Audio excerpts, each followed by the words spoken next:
মাওলানা ভাসানীর স্বদেশ প্রত্যাবর্তন দিবস উপলক্ষে আন্দোলনের প্রাণপুরুষ পাকিস্তানের অন্যতম প্রতিষ্ঠাতা, বাংলাদেশের প্রতিষ্ঠাতা, যার জন্ম না হলে বাংলাদেশের জন্ম হতো না, এমনই একজন মহান নেতা,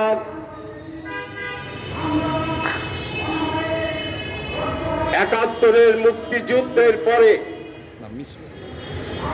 16ই ডিসেম্বর যখন আমরা স্বাধীনতা লাভ বিজয় দিবস করি, বিজয় লাভ করি, তারপরে উনি 22শে জানুয়ারি বাংলাদেশে তার নিজ দেশে প্রত্যাবর্তন করেন। আপনারা জানেন আজকের এই দিবস উপলক্ষে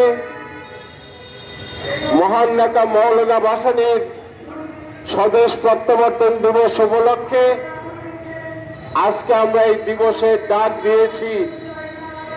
ওই ভারতীয় আগ্রাসন বন্ধ করুন, সীমান্তে হামলা বন্ধ করুন।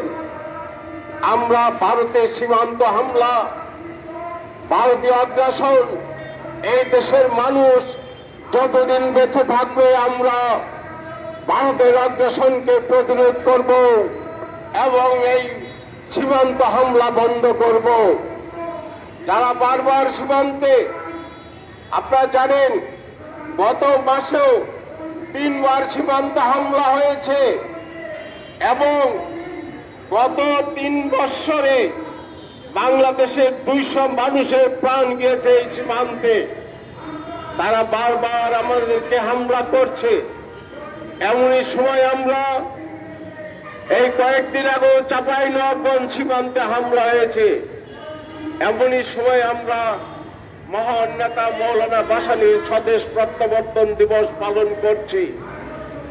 আজকের এই সভার ভাসানী অনুসারী পরিষদের নেতৃবৃন্দ উপস্থিত, ভাসানী অনুসারী পরিষদের কর্মীবৃন্দ, সমর্থকবৃন্দ এবং মিডিয়ার ভাই বোনেরা, ভাসানী অনুসারী পরিষদের পক্ষ থেকে আপনাদেরকে সালাম ও শুভেচ্ছা জানাচ্ছি।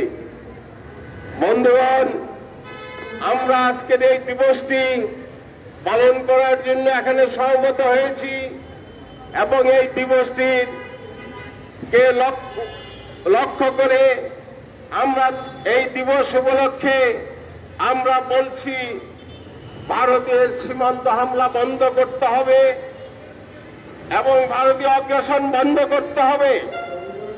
আমরা 30 লক্ষ লোক রক্ত দিয়ে পিণ্ডিক জিঞ্জির থেকে মুক্ত হয়েছি দিল্লির গোলামি করার জন্য না। আমরা দিল্লির গোলামি করব না। আমরা স্বাধীন সার্বভৌম দেশ হিসাবে আমরা বাঙালি জাতি আমরা বেঁচে থাকবো। কারোর পদার্থ আমরা হব না, আমরা কারোর পদার্থ হতে দেব না এই দেশকে। তাই বন্ধুগণ, এই অনেক এক সময় এই সরকার গত 24শে জুলাই মহান গণ অভ্যুত্থানের মধ্য দিয়ে এই সরকার আমাদের সামনে এসেছেন। আমরা তাকে সমর্থন দিয়ে একটি অন্তর্বর্তীকালীন সরকার প্রতিষ্ঠা করেছি। কিন্তু আমাদের সমর্থন অব্যাহত থাকবে। কিন্তু আমি সরকারকে বলতে চাই, যেভাবে নিত্য প্রয়োজন দ্রব্যের দাম হু হু করে বেড়ে যাচ্ছে, মানুষের নাগালের বাইরে চলে যাচ্ছে, আপনারা অতি সত্বর নিত্য প্রয়োজন দ্রব্যের দাম মানুষের ক্রয় ক্ষমতার মধ্যে নিয়ে আসুন। আপনারা নিত্য প্রয়োজনীয় জিনিসের দাম মানুষের ক্রয় ক্ষমতার মধ্যে নিয়ে আসুন এবং যে ভ্যাট ইম্পোর্ট বাড়ানোর জন্য যে সিদ্ধান্ত নিয়েছিলেন আপনারা স্থগিত করেছেন। কিন্তু আমি বলবো মাননীয় অর্থ উপদেষ্টাকে আপনারা ভ্যাট প্রত্যাহার করতে হবে। এই ভ্যাট যদি আপনারা প্রত্যাহার না করেন, এই দ্রব্যমূল্যের পাগলা ঘোড়া আপনারা দমাতে পারবেন না। তাই ভ্যাট আপনাদেরকে প্রত্যাহার করতে হবে। আজকের এই মহান নেতা মৌলানা ভাসানীর এই স্বদেশ প্রত্যাবর্তন দিবস উপলক্ষে এই সমাবেশ থেকে আমরা বলতে চাচ্ছি, অবিলম্বে এই ভ্যাট প্রত্যাহার করুন। এই ভ্যাট থাকলে জিনিসপত্রের দাম হু করে বেড়ে যাবে। বন্ধুগণ, আমরা আরো বলবো, যারা এখানে এসছেন তারা, আপনারা জানেন দেশের আইন শৃঙ্খলা পরিস্থিতি, দেশের এই আইন শৃঙ্খলা পরিস্থিতির উন্নতি ঘটাতে হবে। পুলিশকে তার মানবিক শিক্ষা দিতে হবে, যে শিক্ষার জন্য তারা তাদের মরালিটিকে আরো শক্ত করে তারা দেশের আইন শৃঙ্খলায় নিয়োজিত হয়। আজকে যে অবস্থার মধ্যে যাচ্ছে, চুরি ডাকাতি রাহাজানি খুন দিনের পর দিন বেড়ে যাচ্ছে। তাই আমি মাননীয় প্রধান উপদেষ্টাকে বলবো, স্বরাষ্ট্র উপদেষ্টাকে বলবো, আপনারা অবিলম্বে আইন শৃঙ্খলা পরিস্থিতির উন্নতি ঘটান।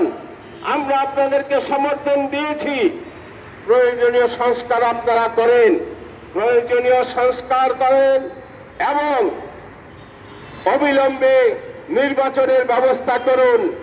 সংস্কার করে নির্বাচন করবেন, আমরা সেটা আপনাদেরকে বলেছি, আমরা আমাদের কথা রাখবো।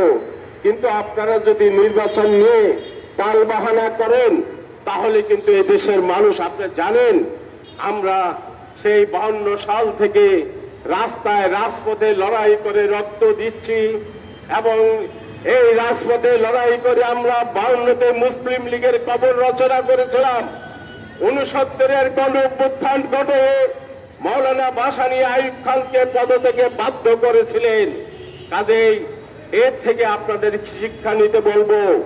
শেখ হাসিনা শিক্ষা নেয়নি, এই খুনি শেখ হাসিনা তার কি অপরিণতি হয়েছে, সে অতীত থেকে শিক্ষা নেয়নি, তার কি পরিণতি হয়েছে সেটা আপনারা জানেন, এই দেশের মানুষ জানে। বাধ্য হয়েছিল সেদিন শেখ হাসিনা এই দেশে পলায়ন করে যেতে। কি না করেছে তারা, লুটপাট থেকে শুরু করে রাহাজানি, পাচার, সমস্ত কিছু দেশ থেকে টাকা পয়সা সমস্ত কিছু পাচার করে তারা দেশকে একটা ফুকরা বানিয়ে দিয়ে গেছেন। এই ফুকরা বানানোর ফলে আজকে আমাদের কষ্ট হচ্ছে। কিন্তু এই প্রধান উপদেষ্টার হস্তক্ষেপে আমরা যদি সেদিন তাকে প্রধান উপদেষ্টা না করতাম, অর্থ দিয়ে এখন আবার আগের মতো প্রাণ চাঞ্চল্য ফিরে যাওয়ার পথে আসতেছে। আমরা আশা করব যে অতি সত্বর আপনারা এই যে অর্থনীতির যে বিশৃঙ্খলা, ওই যারা গত 16 বছর লুটপাট করেছে, টাকা পাচার করেছে, তাদেরকে অবিলম্বে বিচারের আওতায় আনুন। এবং আজকের এই সমাবেশ থেকে বলবো, ওই খুনি হাসিনার দূষণ তার পরিবারের সদস্যরা এখনো কেন রাস্তায় ঘোরাফেরা করে, তারা কিভাবে এই দেশে লুটপাট করেছে এই দেশের মানুষ জানে। তাদের অবিলম্বে তাদেরকে গ্রেপ্তার করুন, পরিবারের প্রতিটি সদস্যকে গ্রেপ্তার করে এই দেশে ফিরিয়ে এনে বিচারের আওতায় নিয়ে আসেন, তাদেরকে আইনের কাঠগড়ায় দাঁড় করাতে হবে। বন্ধুগণ, আমি আমার বক্তব্যের একটি পর্যায়ে আমি এখন আপনাদের সামনে বলতে চাচ্ছি, আমরা খুবই দুঃখ পেয়েছি যে ছাত্ররা আন্দোলন করে, আন্দোলনের নেতৃত্ব দিয়ে 24-এর আন্দোলন, আমাদের আন্দোলনের ধারাবাহিকতায় তারা এসে নেতৃত্ব দিয়ে একটি নতুন বাংলাদেশের স্বপ্ন দেখাচ্ছে। আজকে একটি